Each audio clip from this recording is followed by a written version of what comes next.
Hi, everyone. Welcome back to a new episode of Dare to Be Fearless. Very excited because this week I am in Lisbon for Web Summit, and I've actually never come to Web Summit before, but I've been to pretty much all of the other ones, including, if you don't know, South by Southwest, which is coming up in June in London. So that is the first South by Southwest, and I will be speaking at that. I think it's the first week of June. And so I talk a lot about helping a lot of you guys figure out what you want to do for a career, as well as how to put yourself in front of new people or cold call and cold email. So if you are looking for that kind of opportunity, that is something I would definitely say would be to reach out or submit a talk idea to South by, because I know that they're really eager to bring the same vibe that it is in Austin, Texas to London. So before I introduce today's guest, I just want to do a quick shout out to Chief Swag. I posted an episode 2 weeks ago, I think, about how the company is doing. So of course, if you want to find out more about how to get all of your own customized gear, head to the show notes, as well as follow the show on social media, which is at Dare to Be Fearless with the number 2. And at Alexa_Curtis. So I started my blog back in 2011, and it's now 2024, about to be 2025. And so from being in the entertainment world for so many years and up to the Disney show, and now I have seen hundreds of influencers, content creators, I think honestly wannabe people who try and break into this industry. And it's very hard to maintain a career if you go into this with either the wrong intentions and or you just give up. Because at the end of the day, to build a brand or a fan base, you have to stay engaged. And to be honest, you have to stay on top of it 24/7. And over 150 plus interviews that I've done over the years with either celebrities or exited founders, the number one thing that I find in common with all of them is obviously resilience, but it's just this ability to reinvent yourself if you feel like something is becoming outdated or like you're running out of things to talk about. And so I am thrilled today to have Loren Gray in the studio. Yay. She was an OG Musical.ly person from what year?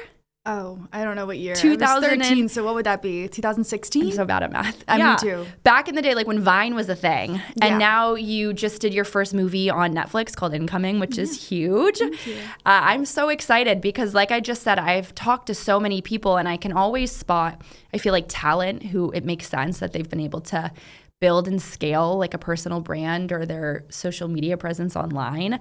And so I have so many questions for you. But what do you think right now is the biggest difference in this industry and economy in comparison to when you started, when you were so young? I love this question. And it's a positive for me, but I've seen this sort of going from this huge separation between traditional media and digital media to now the two sort of blending, the lines are getting blurred, and people are more multifaceted. The public, the industry is more accepting of people who are interested in doing, acting and singing and also, pursuing a career on social media. So that's where I've seen things change the most. I think, when it comes to social media, things are always evolving. There's like this pendulum that swings and people are always interested in longer form, now shorter form, now more production, now less production. And that's something that sort of changes, I feel, on a weekly, yearly basis. But overall, from beginning to now, that's something that I've noticed in the industry as a whole. And where did you grow up?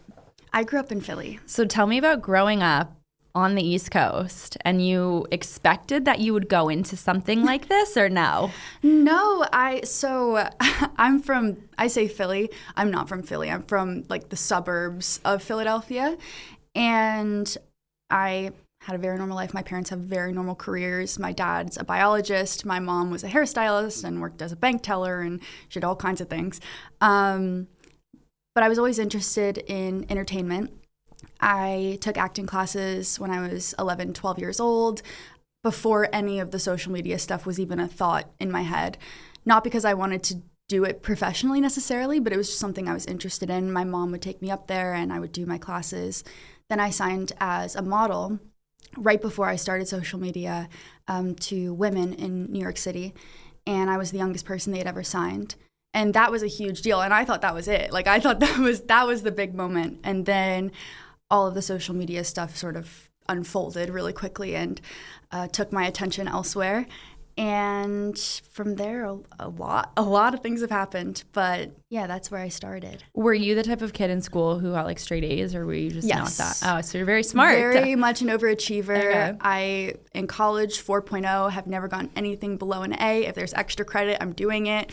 And that's the way I've always operated. I don't think I've ever had a bad grade in my life, and if I have, then it was probably the worst day ever. It's so sick that you're in college, because I was saying to you like before this, you know, you don't need to, right? I think people nowadays, they think that content creation or just starting and going viral can allow you to have this insane like life that's filled with money and success. But the way that you started your career and like built it up to now versus someone nowadays just going viral, there is so much content out there. And so it scares me sometimes when people are like, oh, I'm just going to pursue this and like skip everything and not have any savings, because it's just like the wild, wild west. Yep. So when you were starting on Musical.ly, what is this platform for people who don't know? It was, well, at that time, it was mostly just lip syncing videos. There was some comedy, but it was always with some sort of music. There was never any like speaking to the camera like there is with TikTok now. There was no vlog style content. All of that was exclusive to, you know, Snapchat, YouTube. None of that existed on Musical.ly. So after Musical.ly became TikTok, there was a huge rebrand and a lot of things changed, and the app is still evolving. But at that time, those were the very early stages, and I don't think they had any idea that what it was going to turn into, and I didn't either. You had an iPhone then, right? Yeah, I mean, at that time, I think so. I might have had an iPod Touch. Okay. Oh my God, or like I love iPod Touch, yeah. I had one of those. I had an iPad mini. Okay. I might have had like a really old iPhone, but it wasn't cute. You know, it wasn't what I have now. So you're in middle school then when you download this app. Yeah, it was the summer of 7th grade. Do you remember that first video? Like, how did you even know what to post? I didn't. I was just lip syncing to songs that were popular at the time, and you know, my friends were doing it the same way, and we weren't using it as a platform. I don't know if you remember. Do you remember?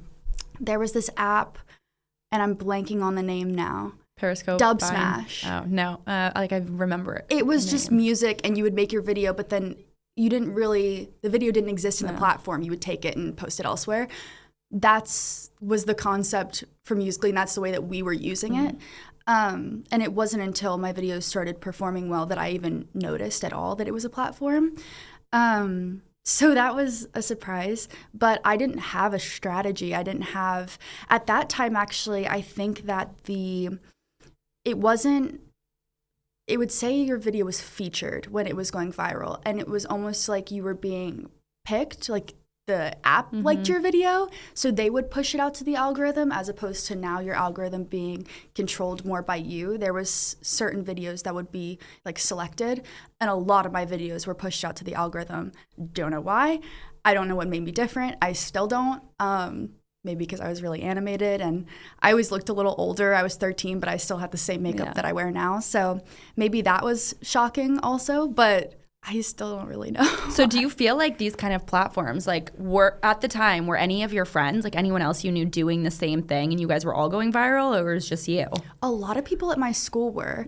And then once it started happening for me, it wasn't cool anymore, and everyone stopped. But why? It's, you know, it's middle school. Yeah, it sucks. Because then it became not cool once my videos started doing well. But there's a lot of people in my school that had like 300,000, 400,000 followers on Musical.ly, which was really strange. But I also say like the most like random people have really great success coming out of my town for some reason. Okay. Like Sabrina Carpenter's from my area, Really? Taylor Swift's from Funny. my area. Okay. So like super random place that a lot of people are from. I don't know what's in the water, but yeah, it was a popular thing at school. Yeah. And, around. St. Louis, Missouri is also like that. Carly Kloss, the model, she's from there. Derek Blasberg. Oh, really? They have a big talent management agency there called Mother Models. That's not what you were signed to though, right? No, you're with Woman. Yeah, and they've like done basically like all of the big models from like the Midwest. Yeah, no, because like that part of my life and the social media stuff was so separate. Like the modeling and all that didn't help at all with the social media. That was completely random. So, I mean, I don't know how it worked for like Taylor Swift and Sabrina Carpenter. I'm sure that they're doing their thing. But yeah, I don't know. It's like a random place for people to come from. With the modeling contract, so did they scout you or did you submit photos and whatnot? I had a mother agent that I signed to in Philly. And he took me into the agencies in New York. And from there, it's all kind of foggy, honestly, because I was so young. I don't really remember how it all went down.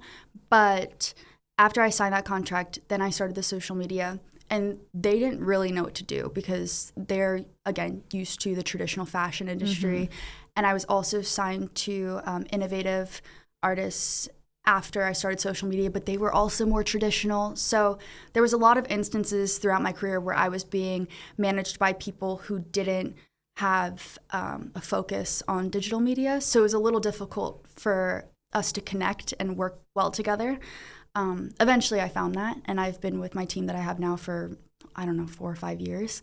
And that's what they specialize in. But that was really difficult because they didn't know what to do with me. Yeah, well, it's hard because especially if you are above the age of 35, right? Like people who are above that age, and that's most of the managers and agents from those more traditional kind of places. Even when I was at Disney, I mean, all the executives are like 50, right? You didn't grow up with this form of media. So I feel like some of those people are trying to adjust to how this is. But like the best person who knows is you. Yeah, I think I did a pretty good job. I mean, I found the right people eventually, and I'm glad that I had those experiences and found the right people early in my career. And I started so young that I had the opportunity to make those mistakes that sort of everyone goes through, whether that be with the record deal or with management or just all of the back-end industry situations. I'm glad I had those experiences to be in the situation that I'm in now. It's also really interesting because so many people who are in that world or in the industry of media and are your age because you're 22.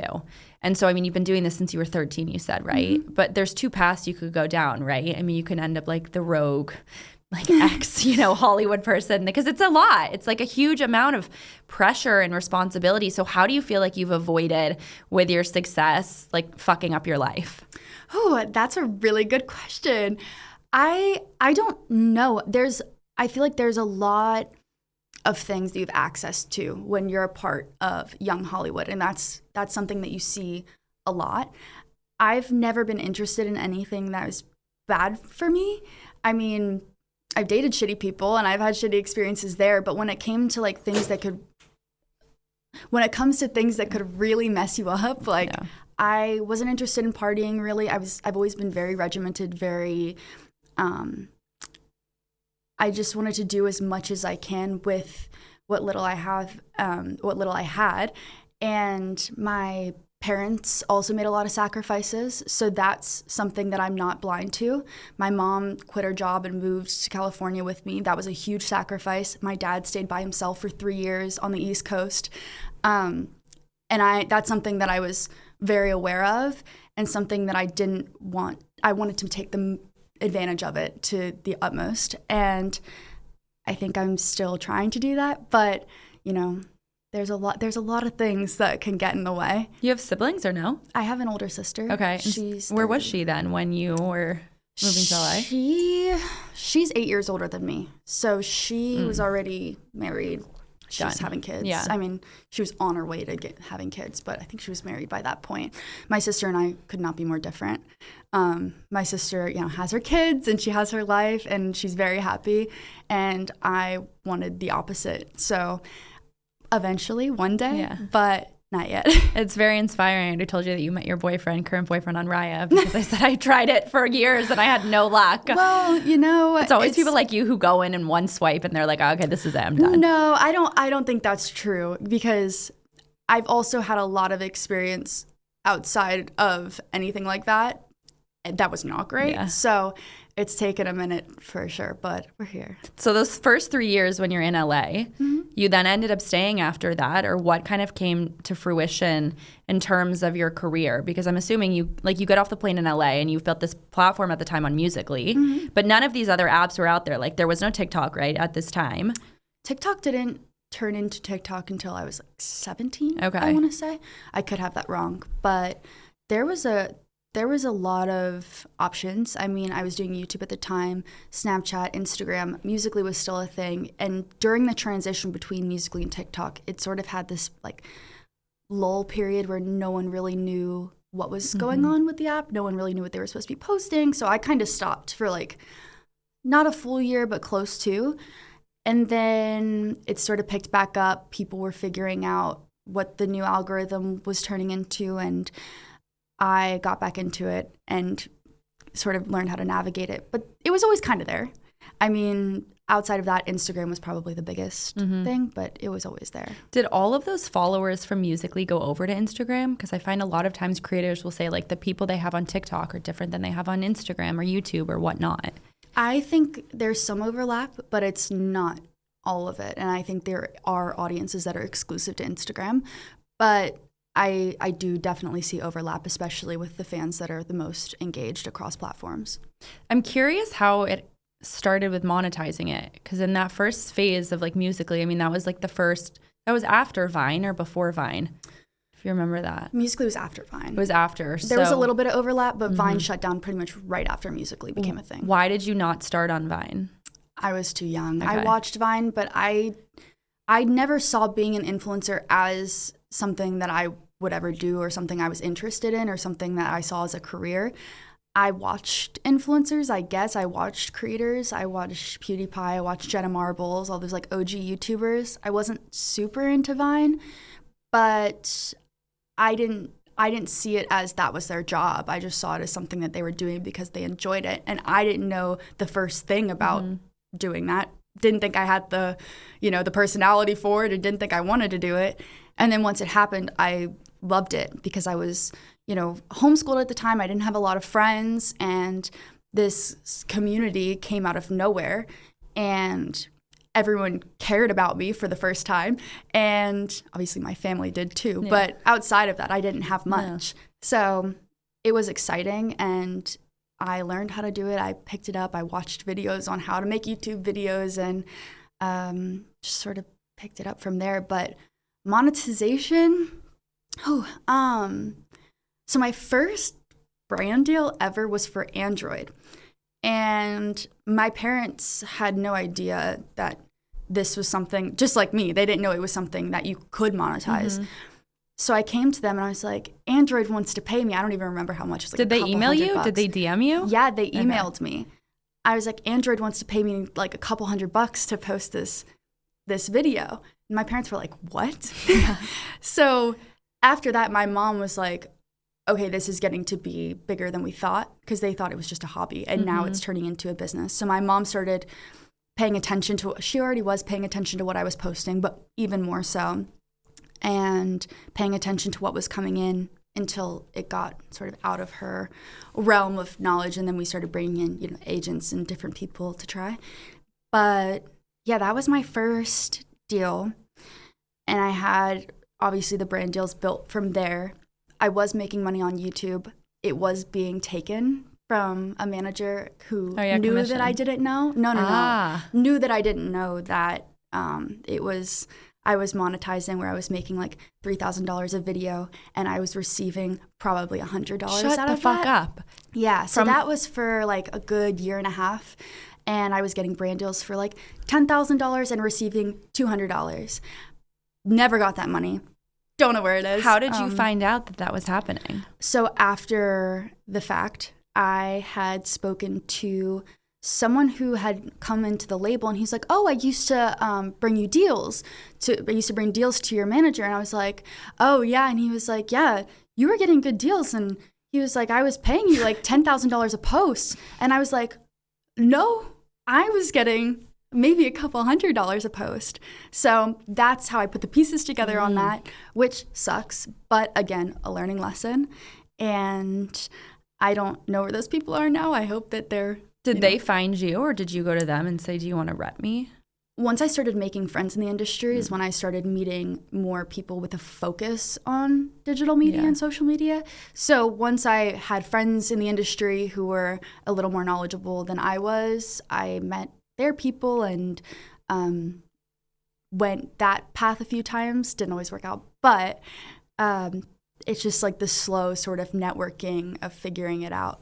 It's also a very small industry. I think people, if you're outside of entertainment, you think like, wow, there's all these people and all these stars. I mean, everywhere goes to the same places and knows the same people. So whenever I see someone like new on the scene or that I meet, I'm like, don't screw up or say the wrong thing, because if you do that, or even like that agent, right? I'm assuming slowly they probably had other clients who ended up like, if you would tell someone, they would go tell that person like, am I getting screwed out of money and whatnot?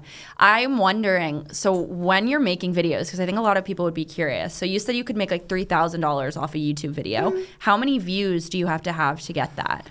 At that time, the monetization was different. So I was getting between like 1 million and 3 million views. I don't really do YouTube anymore, but at that time I was getting, it wasn't even a ton of views, but the amount of money was so significant, A, because my content was PG, it wasn't anything, intense, but B, the monetization was just better on YouTube at that time. And do you think it's changed now for creators? Yeah, I'm not super familiar with how YouTube monetization is anymore. My focus is on TikTok. There's too many platforms, and it's hard. You spread yourself very thin across all platforms, so syndication has become really important to me. But I don't really focus on YouTube as much anymore. So let's talk about that, because that's also very interesting. Since you started on Musical.ly and then obviously that turned into TikTok, how did you decide to step away from YouTube and then decide what to actually focus on? Is it like simply just what makes you the most money, or is it where you feel like this fan base is the most engaged? Not necessarily. I mean, my YouTube was so time consuming, and I would spend so much time on YouTube videos that wouldn't go as far as I wanted them to. YouTube is so much more difficult when it comes to algorithm, because if someone's watching, I mean, I know from my own algorithm, if I watch one video, I get 300 of those videos. The discovery for finding new creators is a little more difficult than, say, TikTok or even Instagram with the Explore page. YouTube doesn't have that as much.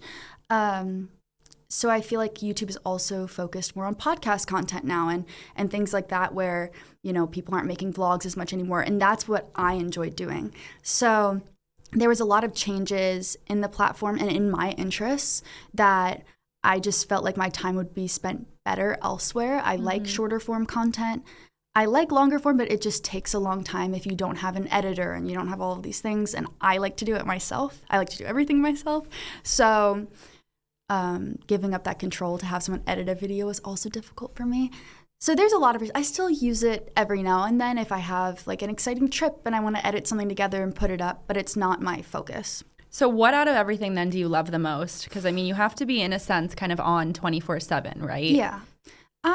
I love TikTok. I think I understand it the most. I think that I understand the algorithm the best. I know what works for me. I know what people like to see from me. I also really like Snapchat. I like how personal it is. I like how engaging it is. I also really like the comment sections on TikTok and Snapchat, the replies on Snapchat I really like. I like whatever's feels the most connected. Instagram, I like it, but now it just sort of feels like TikTok, which can be difficult as a creator because you want to make different types of content, right? I don't want to just be making short form videos, but that's basically all you're doing now if you're a creator is these 15 to 1 minute long videos. That's what people want to see. They don't really care about pictures or stories anymore. And Instagram doesn't really focus on those either when it comes to the algorithm. So I like Snapchat because it feels the most personal, and I like TikTok. I like Reels. I'm still trying to understand it and get a good grasp on it and get a grasp on what that audience likes, which takes a lot of trial and error. But yeah, I would say Snapchat, TikTok, working on Reels. Do you get a lot of or any negative comments on either of them? Because I find TikTok to be like, I like Instagram the most, but I think TikTok is kind of the best in this day and age. But I find the comments on there, like for me, or just random things, have just been so sometimes negative, and I don't find that on Instagram. That's something I'm used to. I mean, there's always going to be negative comments, and sometimes they're warranted. I mean, sometimes people will let you know when you're doing something that they don't approve of, and you can't make everyone happy. So Absolutely. And yes, you're right. But actually, Instagram Reels can be pretty mean. So do you read them? Not as much anymore. I'll read some. I don't go through every single one and like, bang my head against a wall if someone's not happy. But I've had that so much, especially in the beginning, that I got a lot of those like feelings of being down on myself or feeling, sad and letting it get to me. I got most of those out of the way. Every now and then something will happen, or like just the other day, I had a bad hair day and I went to a premiere and that was all over Twitter. And I knew that it wasn't, I knew that I didn't look the best, and everyone let me know, and I knew that was coming. And that's the sort of thing where I'm just like, yeah, there's nothing I can do about that. What do people say? I mean, like, just I don't know because I didn't read it. A bit about your hair. Yeah. Why? I was wearing like a hairpiece that wasn't blended properly. That was the issue. Very simple to make people. And I was in a rush leaving because there was a miscommunication with my hair. Anyway, moral of the story is I was rushed. It was a bad day already, and then that always just like makes it a little worse. And people were telling me, like in real life, like, oh, I saw that people were talking about this, my friends and whatever. So I know, even if I don't want to know, I will know. Do you still have a lot of friends from when you were growing up, or most of them now are in the industry? I have one best friend from home, and my other best friend that lives in California. We've been friends since we were 16. She was doing the influencer thing for a while. She now works at my management company. So cool. We work together sometimes on stuff for my project. But outside of that, I'm too busy a lot of the time. My other best friend, she's like older. She's a model. She's very like, she's got it together. And I just feel like everyone right now is in their work mode. Everyone's in their work era, and I kind of love it. So I feel like you'd have a lot of friends that are older because you're so mature, and I can't usually have a conversation with like a 22-year-old. I mean, sometimes I can, but like most of the time it just feels like a different era. But I mean, you really don't act 22. Oh, thank you. So I would assume everyone you hang out with is probably... I hang out a lot with my parents. Okay. I also think that's why I've had such a good experience in the industry. My parents have kept me very grounded, and not that I've ever, flown too close to the sun, but my parents are very involved, not on the work side of things, but just in my life. And I think that makes such a difference. I look up to them both a lot. They've, I think, raised me pretty well, and they've given me a lot of room to be my own person. Then they gave that to me very early, and they trusted me very early to make good decisions with all of the things that I've been given and all the things that I've achieved. So I hang out with them a lot. My friends, some of them are my age. Most of them are older. Most of them are like late 20s, early 30s. But that's, I don't know. It just works. But I would assume, that like having had this experience over the years, that it would probably make you much more mature, right? I mean, when you were on YouTube, when that thing was happening with the agent, I mean, you were how old? 14. So you're 14 and you're basically getting screwed out of money. So you have to learn how to, fix that situation. And that's not something that most 14-year-olds deal with. Yeah, and I think another thing is I had to learn how to do a couple of things. One being separate work from my personal life. In the beginning, they were one and the same, and that made it very difficult for me to separate who I am online versus who I am as me and my values. And I would just say everything that came to my mind, everything that I felt. I remember when I was 13, my boyfriend broke up with me and started dating this other girl. No. And I tweeted, and I was like, wow, what a downgrade. Like, too much personal life, too much combined with work. But I think that over time I started to find that when I kept certain things private, I was a lot happier. I also found that I had to learn how to say no. in the beginning I was always yes, yes, yes, yes, yes, yes, I can do it. Yes, I'm fine. Yes, it's all good. And I also think that that's just a result of being a woman. There's a lot of times where you'd feel pressured and you're just like, yes, I will do it. I will get it done. And I have to prove myself to these people who are usually men. Especially in the music industry, I had that experience. No one trusted my ability to market when that was all I'd done was market myself for the past, 3 or 4 years, and they wanted to take my whole identity in a different direction. That was very difficult for me, but there was a lot of moments where I said yes and I shouldn't have because it wasn't me.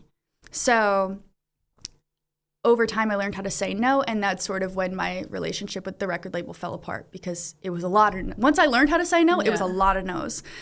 And I also think that's important to having a career with longevity, because had I said yes to half the things that have been presented to me, I could be sitting in a completely different place doing something completely opposite from what I'm doing now. So again, another experience I'm glad I had early. That's so interesting because it's just so not what someone would experience in comparison as well to say you're like a child actor, right? And a lot of times you have stage parents, and that's very different than from you because it's like your parents had to get, like they had to learn. They weren't really probably like living vicariously through you, whereas a lot of like young actors' parents just do. Yeah. I mean, my parents thought it was cool. My dad's like, both my parents still think it's cool when I'm, coming out here and speaking at Web Summit or when I was filming my movie. Like, they think it's awesome. Are they involved? Are they telling me what to do, what to post, what to say? Never. This has all been very much at one point, my mom was like, when Musical.ly was becoming TikTok, my mom was like, well, you should probably stop doing it then if no one's doing it, right? Yeah. And I was like, no. And sure enough, it evolved into this much bigger thing. But there was a lot of times like that where, again, I had to say, no, I'm doing it this way because this is what my instinct is telling me. Not that my mom was like, you need to quit. She's like, well, if everyone else is quitting. Yeah. But they had an eye on everything. My mom did a great job of managing things to the best of her abilities, especially because I was underage. And that's another thing that I bring up to people a lot. It's like a lot of people ask about my parents and, oh, how did your parents feel? My mom was trying to like parent someone who's now paying rent, and I have my own car, and I have all of these things that I was not supposed to have at that age.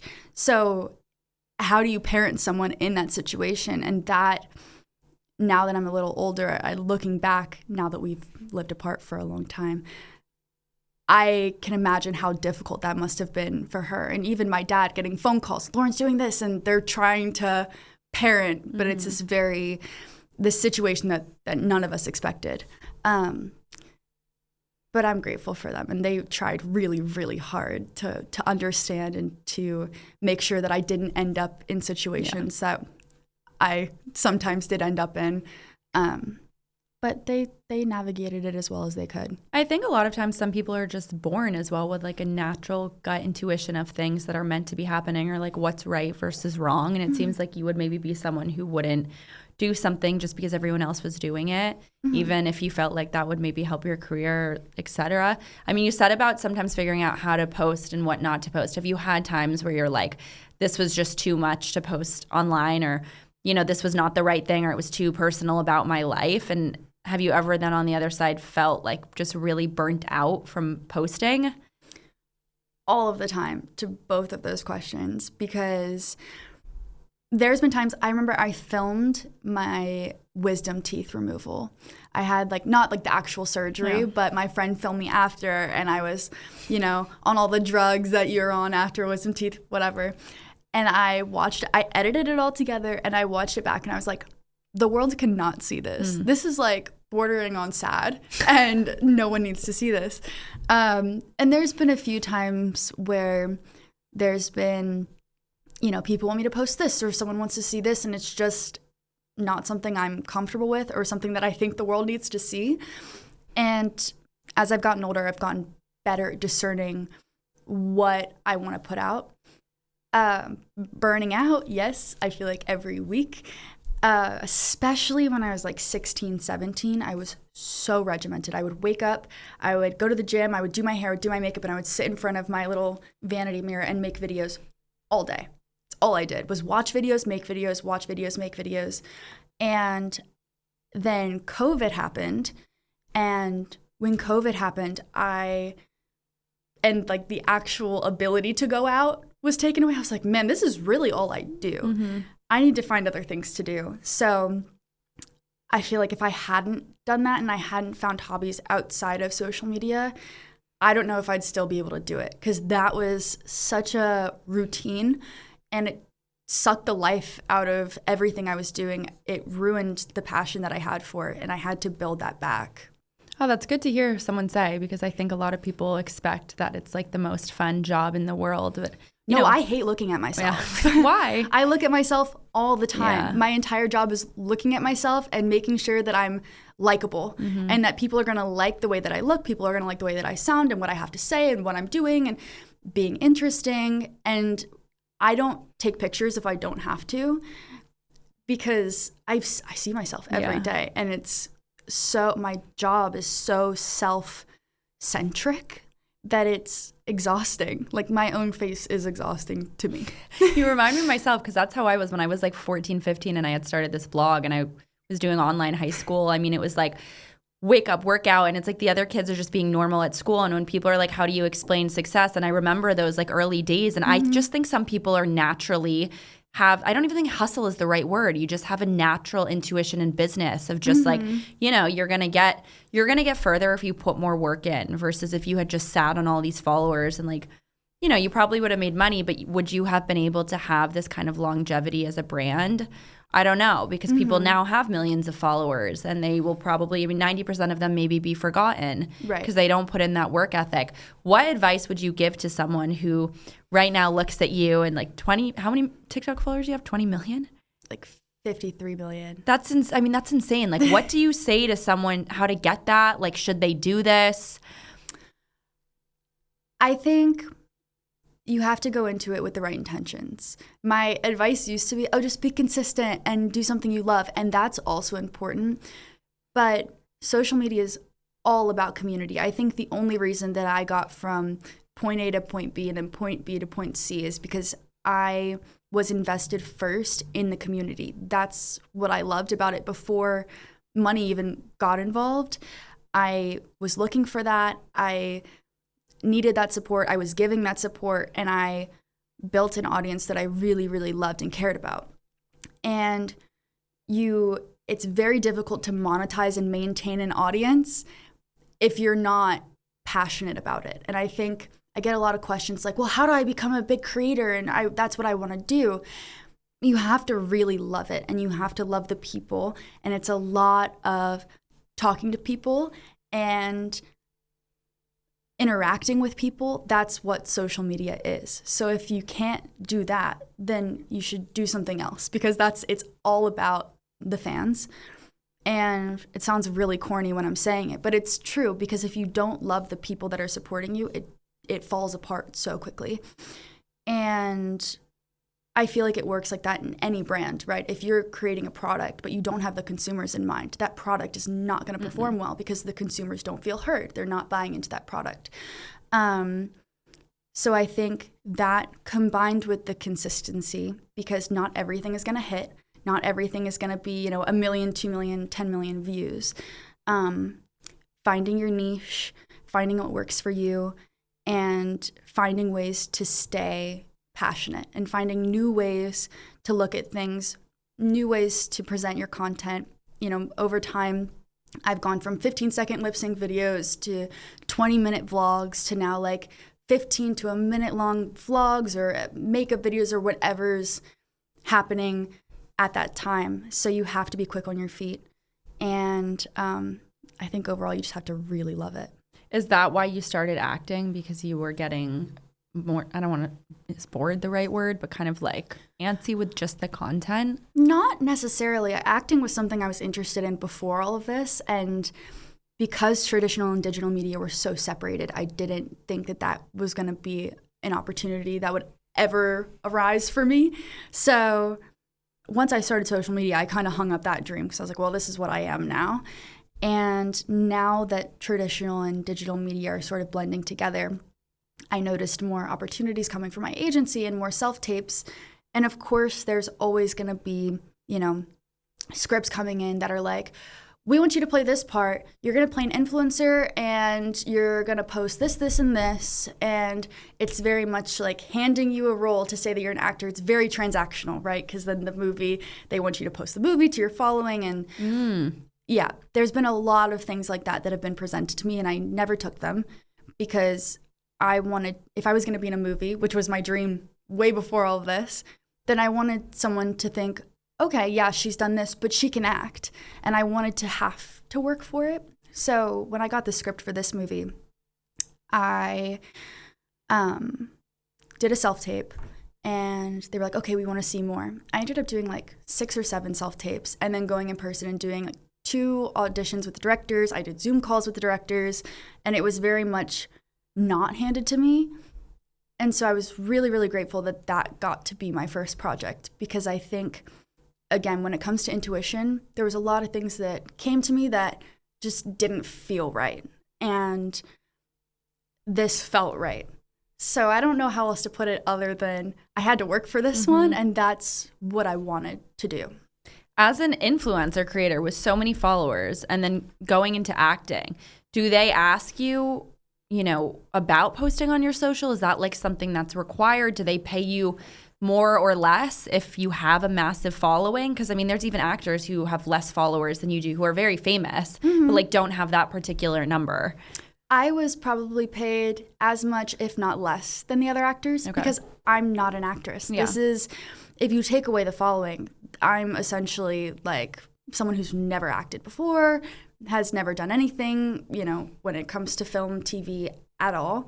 So my rate for that was not high. And I was okay with that because it's the same thing as music, same thing as acting, same thing as social media. You have to build up these different elements of who you are if you're choosing to be multifaceted and go down that path.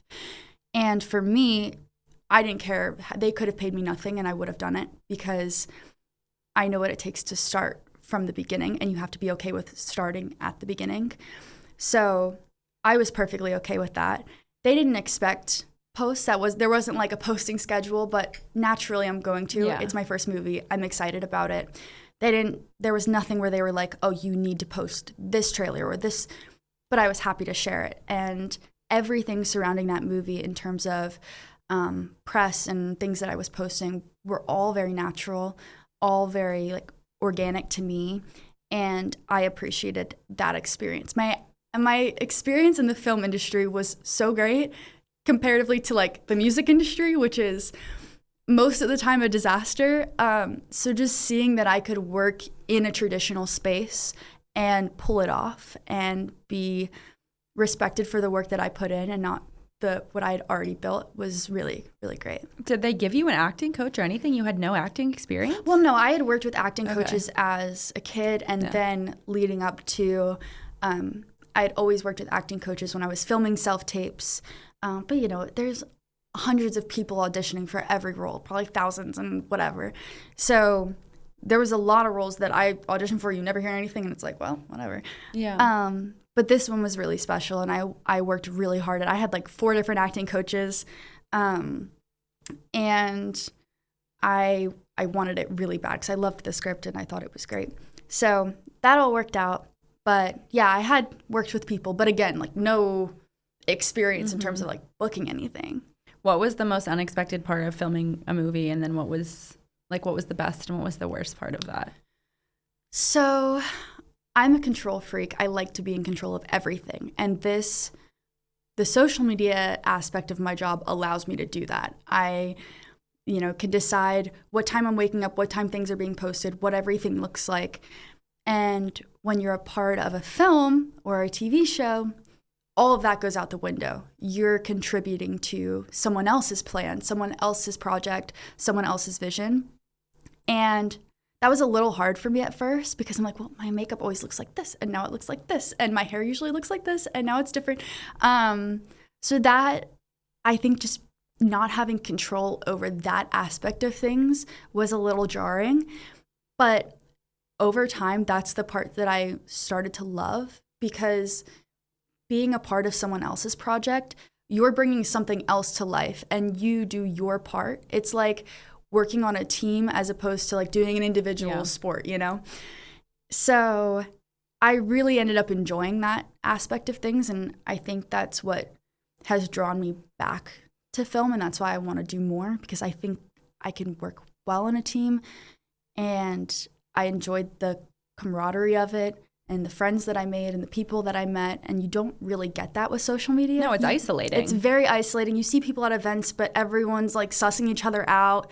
And people aren't really nice to you until they, you know who you are. And then it's weird. It's all very transactional and awkward. But the film experience was completely different. And I really, really enjoyed that. No, and especially in LA, it's like extremely hard because it's so fake. I mean, but then on the other hand, it's kind of somewhere someone needs to be, especially in that industry. Mm-hmm. So how have you felt like you've been able to pick and choose who are the right people to hang out with? I don't think I've always chosen correctly. I think it's impossible to like do it right all the time. And I think what I've learned now is sometimes you outgrow people change. You can't expect people to have the same interests as they did, 5 years ago. It's always changing, just like I'm always changing. And I used to get really down on myself when, I had this girl who's my best friend for years, and she started doing other things. She didn't really want to be my friend anymore. And I was so heartbroken because I was like, oh, it's a me problem. And then I figured out that sometimes you just outgrow people and they outgrow you, and that's okay. Of course, there's been instances of people using me, hanging out with me with ulterior motives, and that's usually pretty obvious when that's happening. So I try to avoid those situations, but you can't always. Had a lot of bad experiences with friends, very like backstabbing situations that just shouldn't have happened. But you have those experiences, you figure out who your real friends are, just like any other person in the world. It just takes time to figure out who the real ones are. Coming from the East Coast to the West Coast as well, I mean, that was like a very hard switch for me. It's so different because my best friend back home, I mean, she would do anything for me. When kids were making fun of me at school, she'd go up to them, even when I wasn't there. Like, that is the friendship that I was used to. And when I moved to LA and I realized how transactional things were, and people love you and are your best friend until you aren't providing something anymore. Once I realized that, it was a little harder and my circle got a lot smaller. But yeah, LA is a different, and you know what? It's not everyone. There are a lot of people in LA who are great, and I've met a lot of really interesting, special people who are great friends. But it definitely is a different dynamic. When I moved there, I think in like 2018 or 2019, it was also so different. It was a lot more exclusive, like COVID. You would have been like too young to be probably going out, or I don't know if you were like going out to like clubs. Like, do you know what Hyde is? Mm-hmm. Like Bootsy Bellows. Okay, so you've been to these places. Mm-hmm. Pre-COVID, these places were great. Like the parties were awesome. Like something happened because all of these places, it's just not as cool in my opinion. Yeah, I stopped going out. I used to go out and have fun, whatever. And then after I turned 21, I was like, that's not as fun anymore. This is not fun anymore. Because you did it all when you were younger. And the allure of it is not as exciting when I can walk at the door. Like when I'm getting snuck in the back, it's way more fun. When I'm walking in the front, it's not that great. It's not. So a lot of it just lost its sparkle for me. I love a dive bar now. That's like, there's a dive bar in the woods near my house in Pennsylvania, and I love it there. That's my jam. But also just the energy of some of these places is so bad. I don't want to go out and have people like looking me up and down, and you can just feel that, you're not supposed to be there, or that, the energy is just not good. That's how I find the difference between New York and LA is I think people on the East Coast are just more real. You don't, like, it's not as sceney. I mean, there are obviously great places and like famous people go and whatnot, but I just feel like people from the East Coast have more grit. Like they don't care as much as people in LA. What are some of your favorite places in LA? Like what's Loren's guide to LA? Oh my gosh. Also to your point, I think in LA everyone's worried about everyone else. No, on the East Coast, everyone's worried about themselves. Yeah. But I don't even know. I mean, favorite coffee shop, favorite restaurant. It's hard because I live in the Valley now, so I'm trying to think from when I was like in LA. Catch is like my birthday restaurant. That's where I go. That's where I go every year. Their mushroom pasta, they actually just changed the recipe, but their mushroom pasta is my favorite thing in the world. Honestly, most sushi in LA. I also love Katsuya. As Katsuya is, when I'm in LA, that's my go-to. In-N-Out always when I land. Whenever I get off a flight, that's the first place I go. Not Shake Shack for an East Coast girl. No, I go through phases where I eat the same food over and over and over. Shake Shack was one of those places, and I ruined it for myself. I always say on the West Coast, it's sushi and Mexican food. Like the West Coast has really good sushi and Mexican food. On the East Coast, it's really good like American pub food, barbecue. I think the Chinese food on the East Coast is better. So for me, it's like cuisines. I don't go out much. So I can tell you the places I DoorDash from, but that's pretty much it. I don't know if I know any in the Valley unless it's like between Burbank, Studio City, Toluca Lake. I don't know if they DoorDash from those places? They do, like Westlake, Toluca Lake, Westlake Village, and what's it? Thousand Oaks. Okay. That's like Calabasas more. Yeah. They have a good sugarfish out there. Oh, I've been there. Okay. Yeah. I like Katsuya more. Really? Yeah. I was there. The place that I have in LA is like 10 minutes from the one in Hollywood. Okay. But I don't know. They have a good happy hour. It's like exceptionally cheap and compared to like their normal Fair enough. prices. So if anyone's watching it is in LA, the Katsuya happy hour. Yeah, it might be me. So you have done so much for your age and since you started. So what is next for you? How do you even decide in a day what to do? I don't. Usually if there's nothing planned, I do whatever I'm feeling. If I want to make content, which most days I do, that's what I do. But I also try to practice other things. I do my vocal lessons, I do my acting lessons and all those things to work on those skills as well. But hopefully I've been doing a lot of self-tapes. So hopefully more in the film industry. I'm working on new music. I've been in the studio. I was back in LA for 3 days last week before I came here. On Wednesday, I flew in. Thursday, I had a meeting. Friday, I had something else. And then Saturday, I went to a premiere. And then Sunday, I flew home. And then I flew here on Monday. So that's usually what things look like. So I don't usually get to pick so much. It's like, okay, this is what I'm doing now. But I always just take things as they come. And if something feels right, then that's what I'm going to do. And if there's something I want to do, I'm going to try my best at it and give it my best shot. Same thing with school, same thing with every aspect of my life. So I don't know. Is there one thing in your career dream that you'd like to do that you haven't done yet? I don't know. I'd love to tour. I'd love to tour with music. That would be really exciting. I've opened for people, but I would love to do my own tour. I would love to do more films. I really, really enjoyed that process. And outside of that, I like what I'm doing. I like making content, and I like doing everything else, and hopefully it grows and continues to grow.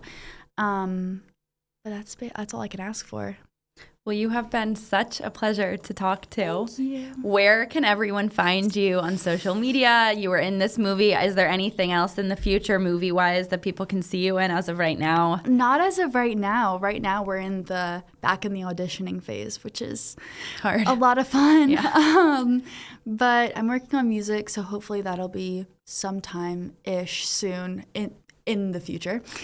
But yeah, no, right now I don't even know what all my handles are, but Loren Gray, that's my name. And I like that it's not Lauren. Like you have a very unusual spelling for the name Loren. It's a family name. My grandfather's middle name is Lauren. So, that's why. Okay. Yeah. It's very easy. My great-grandmother's first name is Gray. Okay. So my last name's Beach. It gives me anxiety. Like sometimes if someone has a really hard name, so if someone has just like a name like yours, I'm like, oh my God, thank God. Oh, I know. And I grew up with people calling me Loren because there was a girl at another school that had the same name, pronounced it different. So it should be an easy name, but sometimes it's not. But it's Loren or Loren? It's Loren. Okay. Yeah. Oh, yeah. See, no, that's you got it easier. right. Oh, God. Yeah. If I've screwed that Nothing up, fancy. then like I really have problems. Loren, thank you so much for coming in today. Thank you everyone so much for tuning in to another episode of Dare to be Fearless. Head to the show notes to find out more about Loren's work as well as the show, and I'll see you back next week for a new episode of Dare to be Fearless.